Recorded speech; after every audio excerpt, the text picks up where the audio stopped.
Vous êtes au bon endroit, vous êtes sur Congo Liberty. Nous recevons aujourd'hui un habitué, John Bininzaba, président du SACER. Bonjour. Bonjour. Alors, l'heure est grave, les bombardements dans le pôle continuent. Monsieur Sassou Nguesso, dans une interview, a déclaré qu'il n'y avait pas de crise humanitaire ni politique au Congo, en tout cas pas de crise humanitaire dans le pôle. À ce sujet, qu'est-ce que vous avez à dire? Est-ce que vous êtes d'accord avec monsieur Denis Sassou Nguesso? Écoutez, nous avons en face, comme je vous l'ai toujours dit, c'est un bonnet de gauche, M. Sassou Nguesso, qui pense que pour lui, le crime n'a pas de sens et qu'il peut bafouer l'humain comme ça. Et aujourd'hui, il y a des tueries. On constate des veillées au niveau de Wenzé, Talanga et tout ça. Donc les militaires meurent à tout moment. Il envoie les militaires aller mourir dans le pôle. Et il parle que le pays n'est pas en crise. Bon, écoutez, avec M. Sassou, on ne sait pas. Aujourd'hui, on ne sait plus vraiment ce qu'il faut dire. Mais nous pensons, et nous avons des gens qui sont sur le terrain, il y a effectivement une crise. Il y a des soldats de M. Sassou qui massacrent des populations. Ça, c'est reconnu aujourd'hui. Oui, mais si vous dites que M. Sassou Nguesso envoie ses militaires à la mort, dans le pôle, en tout cas certains, paix à leur âme, mais ça reste des Congolais même s'ils meurent. En face, il y a quand même une rébellion armée. Donc M. Sassou Nguesso n'est-il pas en droit de supprimer en tout cas cette rébellion? Avec M. Sassou, vous voyez, ce n'est quand même pas des enfants de cœur en face. Non. Il faut comprendre la situation du Congo. Et aujourd'hui, il ne faut pas simplement parler du pôle. Quand le pôle est attaqué, c'est le Congo. Oui, mais voilà. Donc, on est dans le pôle. Et ça, c'est depuis des années. Vous voyez, le pôle n'est pas resté 10 ans tranquille comme ça. Oui, non, chaque fois, on est sur une situation particulière. Il y a M. Ntoumi qui, pour certains, se défend. Monsieur, nous sommes à un niveau où certains ne peuvent plus se laisser faire. Vous voyez, il a tellement massacré des gens, que ce soit dans le pôle, que ce soit à Ouadou, un peu partout. Non, il y a des gens qui ne peuvent plus se laisser faire. Et aujourd'hui, nous avons notre soutien à tous ces braves gens qui défendent aujourd'hui la liberté et la justice. Est-ce que ce n'est pas une justification pour M. Denis Sassou Nguesso lorsque vous dites que ces gens-là, en tout cas quand on parle des gens, on parle de M. Ntoumi et ses troupes qui font face à M. Denis Sassou Nguesso, donc qui se défendent, est-ce que vous ne donnez pas une justification à M. Sassou Nguesso pour continuer ces massacres dans le pôle? Est-ce que M. Ntoumi ne pourrait pas se dire finalement je me retire à Kinshasa dans des négociations pour ne plus donner une justification à M. Sassou Nguesso? Moi, je vais vous dire un truc, je l'ai déjà dit à tout le monde. Le problème, c'est pas Ntoumi. Le problème, c'est que nous avons aujourd'hui une jeunesse, une population qui ne peut pas se laisser faire. Aujourd'hui, on peut attraper M. Ntoumi, mais M. Sassou ne va pas penser que les événements vont s'arrêter au niveau du pôle parce que M. Ntoumi, non. Nous avons une génération qui est là, qui ne veut pas se laisser faire. Vous avez vu comment les gens ont réagi au niveau de Mouyonzi. Et aujourd'hui, ça se fera un peu partout comme ça. Parce qu'il y a une certaine souffrance, il y a une misère qui gagne le pays. Et M. Sassou est le grand responsable de cette misère. Alors, on parle du pôle, l'actualité du pôle, en tout cas, nous a été révélée par le reportage de la journaliste Maurice Florence, et on se rend compte que dans le district de Yamba, donc dans le district qui est le vôtre, en tout cas dans la circonscription de Mouyonzi, il y a un afflux de réfugiés. Est-ce que vous avez des informations particulières à ce sujet? Nous avons des informations, ce n'est pas simplement le district de Yamba. Ils sont dans la Lékoumou, ils sont à Mouyonzi, ils sont partout. Donc les populations du pôle aujourd'hui sont très éparpillées. Et ça se voit partout, ça se voit, ça se sent. Donc, vous voyez, comme M. Sassou parle de crise, on ne sait pas c'est quoi la crise. Est-ce que la crise, c'est quand il a tué Marien Ngouabi ou Massawadeba? C'est ça la crise. Mais moi, je crois que le Congo aujourd'hui est en crise humanitaire et il y a des populations qui souffrent. ces populations-là doivent retrouver leur lieu d'habitation et on ne parlera plus de crise. Alors, donc, nous avons joué la situation du pool. Il ne parle pas de crise, mais les gens sont affamés. Et comment on peut concevoir que les militaires de M. Sassou Nguesso arrivent dans une zone donnée, ils ont des cagoules, et juste un certain nombre, ça il faut bien le comprendre, juste un certain nombre rentrent dans le village, cagoulés, ils sont cagoulés, et se mettent à tuer. Ça, nous le savons, nous avons les images, il y a un travail qui se fait. Donc, il y a vraiment, comme on dit, des massacres aux poules. Il y a des populations, comme je vous l'ai dit tout à l'heure, qui sont dans les régions du Gorgnari, il y en a dans les plateaux. Donc, il faut qu'il y ait un élan, que ce soit de la communauté, de la société civile au niveau de Paris, que nos compatriotes, on lance vraiment un appel pour aider ces populations parce qu'il y a un danger aujourd'hui. On parle dans le reportage de Madame Maurice Florence, le pool, une guerre oubliée. Quand on parle d'oublier, vous pensez que la communauté internationale n'est pas du tout au courant? Elle n'est pas du tout au courant. Ou elle fait semblant de le savoir. Non, il faut le dire aussi. Nous faisons un travail aujourd'hui, c'est vrai, mais ça fait à peine quelques mois que nous essayons de mettre ça sur la place publique au niveau international. Mais il y a un retard, il faut le dire. Il y a des exactions, mais qui ne sont pas aujourd'hui, qu'il nous faut des preuves pour les montrer au niveau de la communauté internationale. Donc le travail se fait, nous avons aujourd'hui des images, nous avons un travail qui se fait. Donc dans les jours à venir, vous verrez que ça sera un problème mondial, le problème du pool. John Bilinzaba, président du SACER sur Congo Liberty, vous parlez de crise humanitaire dans le pool, mais il y a quand même aujourd'hui, si on en croit les hommes politiques congolais qui vont aux élections législatives de juillet 2017, il y a un apaisement de le pays parce que s'il y avait vraiment une crise, pensez-vous qu'ils seraient partis aux élections? On parle de Tsassima Biala, on parle de Tsassima Biala de l'UPADS, on parle du Yuki de Parfait Kolela, on parle de bien d'autres hommes politiques qui vont aux élections. Est-ce qu'ils n'ont pas raison d'aller à ces élections-là? Non, ils n'ont pas raison. Vous savez, là nous avons ceux dont vous me citez, je résume simplement qu'ils ont un impact avec M. Sassou Nguesso. Mais sinon, on peut pas comprendre que des humains, des gens qui aspirent au bien-être du peuple puissent se satisfaire de cette situation et aller aux élections. Donc, pour ces deux personnes, je pense qu'ils accompagnent M. Sassou Nguesso jusqu'à sa fin. Alors, vous dites accompagner, mais est-ce que la politique de la chaise vide n'est pas une mauvaise chose? Autant avoir quelques députés, même s'ils ne sont pas nombreux, pour dénoncer au sein de l'Assemblée. Vous savez bien comment ça se passe, monsieur. Mais vous savez bien. Que pose M. Denis Sassou On vous attribue des députés, vous voyez, au gré de M. Sassou Nguesso. On vous attribue des députés. Je dis simplement que non, ils accompagnent M. Kolela et M. Sassou Nguesso accompagnent M. Sassou Nguesso. Ils savent déjà à peu près combien de députés ils auront. Ils les négocient. Vous voyez, c'est pour ça que moi je parle de pacte.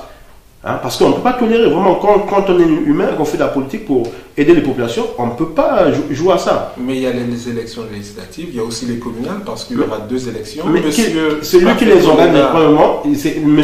Sassou Nguesso n'a pas été élu. Donc il n'a pas le droit d'organiser ces élections.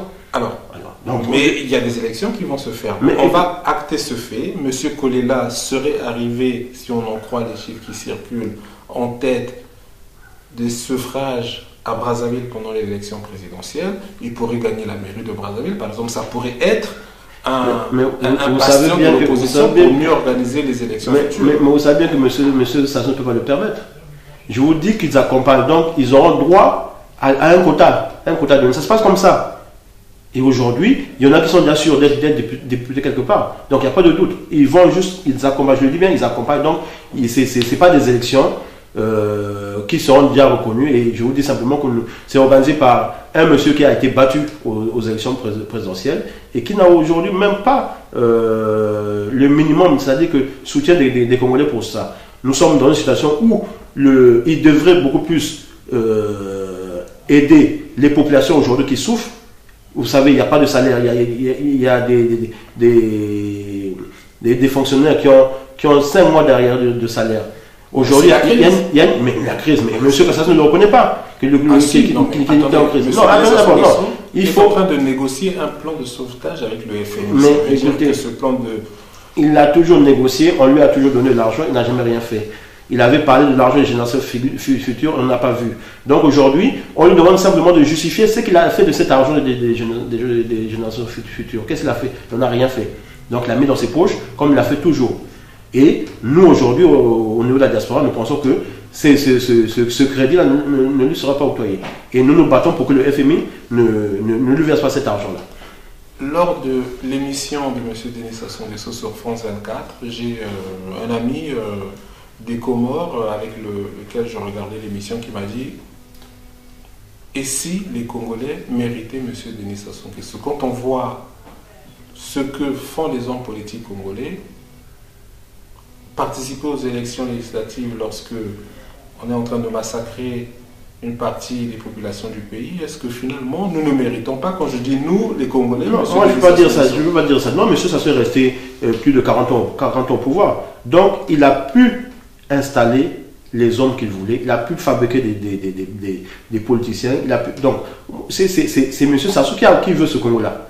Et nous ne voulons pas de ce Congo. Nous voulons d'un Congo libre, nous voulons d'un Congo juste, où chacun de nous va se retrouver, du nord au sud. Donc, nous avons là affaire à ce que M. Sassou Nguesso a voulu comme opposant, il le décide. Et quand ça ne tient pas, il vous met en prison. Aujourd'hui, vous voyez ce qui se passe aujourd'hui avec Mme Mounari, comment ça se passe. Donc, qu'est-ce qui se passe? Mais il se passe qu'elle reçoit des convocations simplement parce qu'elle a parlé à RFI. Donc, on est dans un pays où M. Sassou est décidé à mesurer tout le monde. Mais qu'il le sache, où qu'il soit, que nous sommes là et nous le combattrons jour et nuit et la victoire est certaine. Est-ce que ce ne sont pas des paroles vaines? Non, c'est emprisonne qui veut. M. Sassou Nguesso vole l'argent du Congo comme il veut. Oui.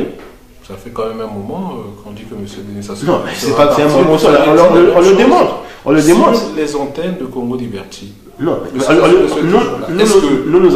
nous sommes partis, il y a les dossiers aujourd'hui des Panama Papers, il y a plein de dossiers où concrètement il y a de l'argent. Vous parlez, il y a le dossier du Portugal, c'est des milliards. Donc on ne peut pas aujourd'hui dire que c'est du vent. Nous parlons des choses concrètes et aujourd'hui nous ciblons ces milliards-là. Nous nous organisons avec des associations pour les récupérer. Tout ce que M. Sassou Nguesso a mis à l'étranger, nous allons nous battre pour pouvoir récupérer ça et le restituer au peuple congolais.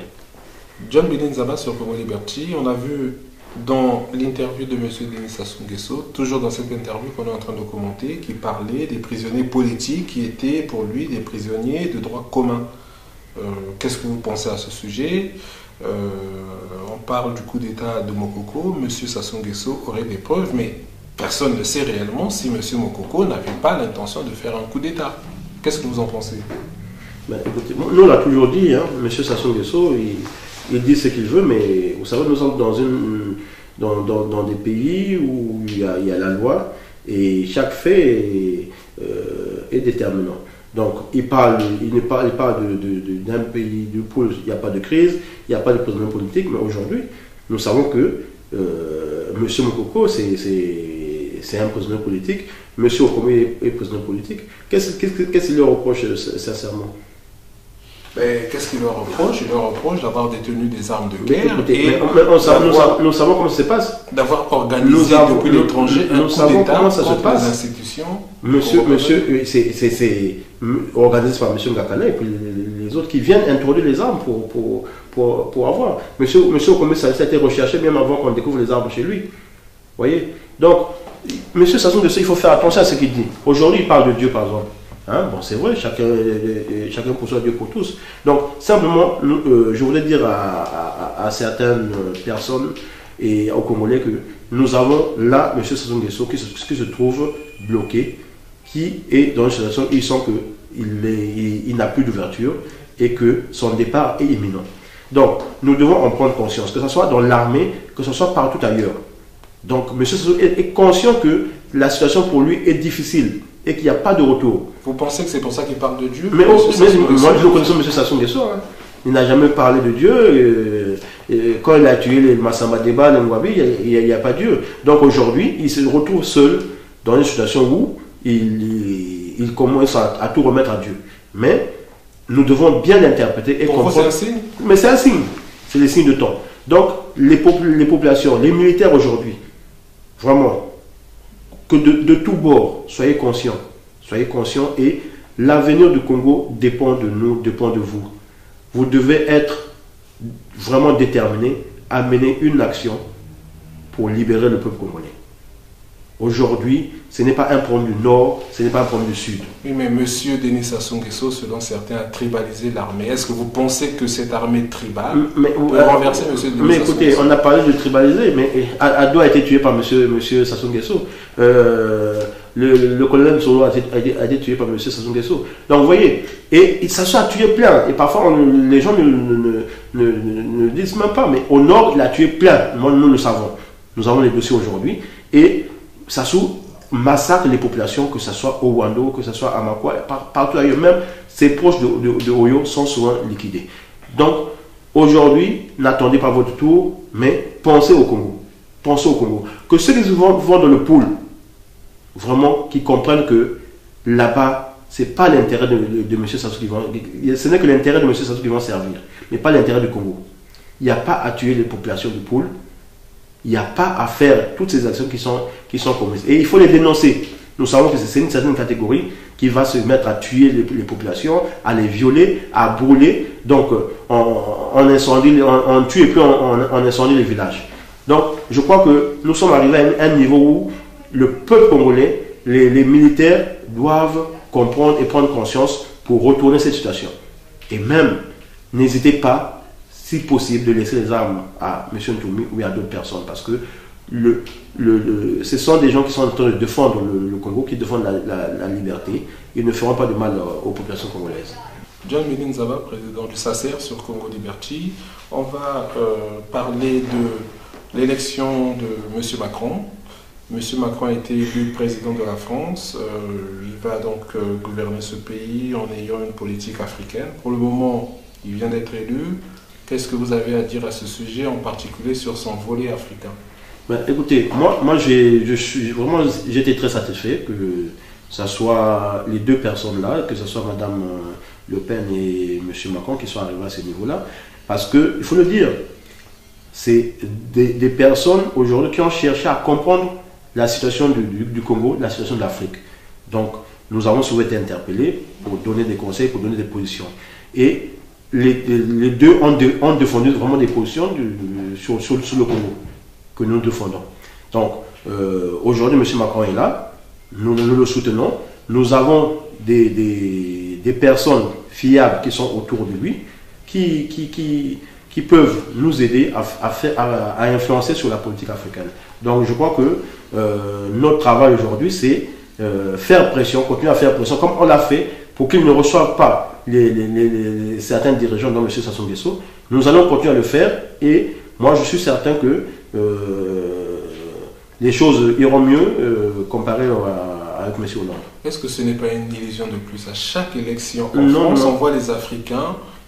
Voilà, imaginez que le président de la France, qui normalement défend les intérêts de son pays, sont enthousiasmés. Monsieur Mingo, aujourd'hui, il faut le dire, mettre un terme à la France. Il y a 5 ans, il y avait 800 000 immigrés qui ont voté. Aujourd'hui, ça a triplé, ça a quadruplé. Donc, la population, le vote immigré est important aujourd'hui. Donc, ils le tiennent et ça permet de faire la différence. Donc, ça, c'est un travail qui se fait et ils sont conscients. Et nous avons affaire à des gens qui sont sur le net, qui suivent tout ce qui se passe. Donc, chaque fois que nous avons des éléments, on a constaté qu'il y a des retours.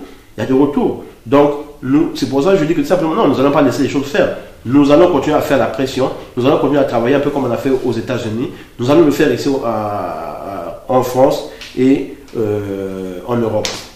John Médine Nzaba sur Congo Liberty, toujours dans l'interview de M. Sassou Nguesso sur France 24, il a parlé donc de la cabale qui serait faite contre ses enfants, ses neveux. Est-ce que vous n'êtes pas d'accord avec lui en ce sens que, comme il le dit, des dirigeants des monarchies du Golfe achètent à foison des biens immobiliers en Europe, ils ne sont pas inquiétés et dès que c'est des Africains, ça pose un problème. Est-ce qu'il n'y a pas une condescendance? Mais c'est pas la même chose. une monarchie, les monarchies de gauche, ils ont une certaine richesse, et c'est bien reconnu. Mais aujourd'hui, M. Sassou, il vole. Qu'ils nous disent combien gagnent ses enfants. Hein?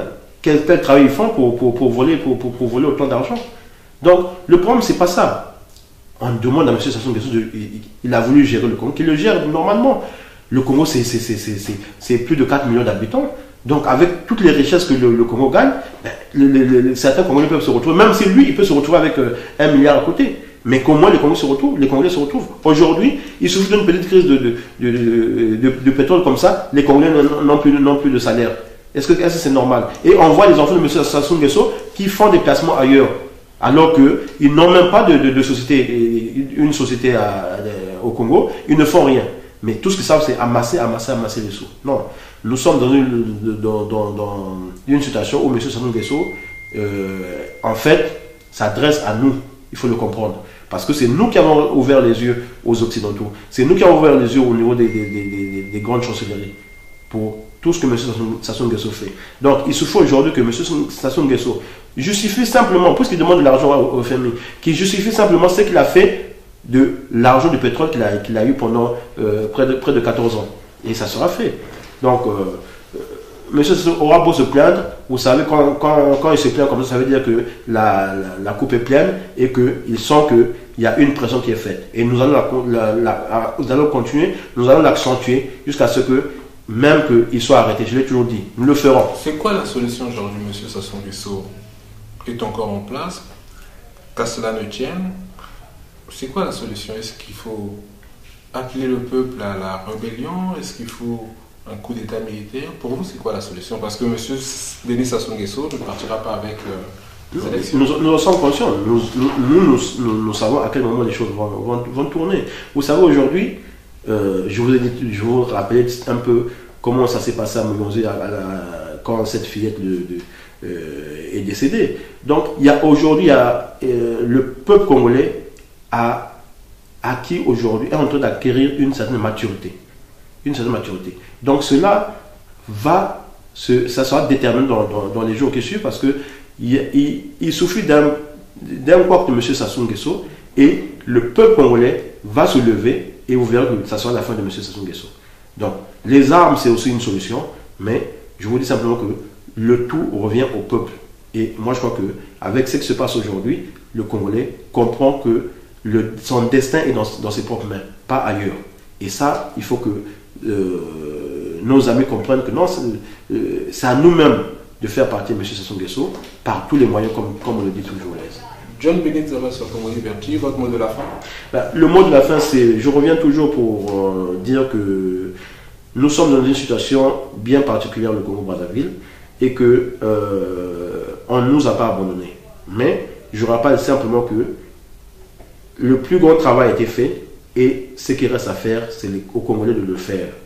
Donc, nous avons aujourd'hui le soutien de l'international, le soutien au niveau international. Donc, le Congolais, où qu'il soit, doit comprendre qu'il souffre aujourd'hui d'un petit geste pour faire partie de M. Sassou Nguesso et libérer le Congo-Brazzaville. Donc, j'appelle vraiment aux populations qui sont partout, que ce soit dans le Niari, la Bouenza, la Lekumu, le Niari, le Pôle, le Plateau, la Léquana, toutes ces régions-là, que les gens comprennent que nous avons un devoir aujourd'hui, c'est de se révolter, vraiment de se révolter pour faire partie de M. Sassou Nguesso. Mais c'est vraiment par tous les moyens qu'il faut le faire, parce que nous sommes aujourd'hui une population en danger. Il n'y a pas de médicaments, on meurt tous les jours, on meurt pour rien, et on ne peut pas continuer. Et cela, c'est le résultat de M. Sassou Nguesso qui a fait à ce que, aujourd'hui, il n'y a que des faux médicaments qui sont rentrés au Congo-Brazzaville. Donc, même si vous avez des moyens, vous essayez de vous faire soigner, ça ne marche pas. Donc, reprenez conscience, chère population, et je suis ici bien placé pour vous dire que la situation est bien avancée et que le moment est venu pour que le peuple congolais se lève. C'était l'entretien de John Bénin Zaba sur Congo Liberty. Je vous souhaite une très bonne continuation. À bientôt. À bientôt. Merci beaucoup.